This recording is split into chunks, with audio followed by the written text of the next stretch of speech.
ស្លៀកខោជើងខ្លីដើរលេងយប់ប្លុកបញ្ចេញសាច់សខ្ចីមិនខ្លាចទេអីឬអាងថ្នាំចាក់ខោវែងអោវែងមិនអូនមិនប្រើចង់ឲ្យគេសរសើរមិនចេះថែខ្លួនចូលចិត្តស្លៀកពាក់ច្រើនតែខុសក្បួនអង្គុយលើសួនសំងំឲ្យមុងខំគ្រុនឈាមគ្រុនចាញ់កំពុងឆ្ងាញ់ឆ្នាំនេះបើអូនប្រហែលច្បាំងទៅជួបពេទ្យហើយបើអូនមិនជឿសាកទៅមើលឆោមឆាយតិចដាច់ប្រាក់ចាយព្រោះតែស្លៀកខោខើចប្រយ័ត្នមុងខំត្រូវចាំណាស្រីសត្វមូចង្រៃវាខំស្រីឲ្យឈឺដែលមិនទាន់ដល់ផ្ទះរងាព្រឺងាព្រឺនេះឯងជំងឺគេហៅថាគ្រុនចាញ់ជំងឺគ្រុនឈាមគឺមូសវាខំកូនក្មេងមិនមែននិយាយលេងនិយាយមែនណាស្រី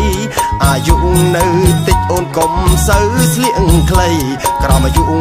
18អូនប្រយ័ត្នគ្រុនឈាមបើព្រមស្រឡាញ់បងថែទាំស្ងួនរឿងមូសខំអូនមិនបាច់ភ័យព្រួយទេរឿងសំអាតផ្ទះបងជំនាញជាងគេពេលខ្លះទំនេរបងកាត់ស្មៅឲ្យកូ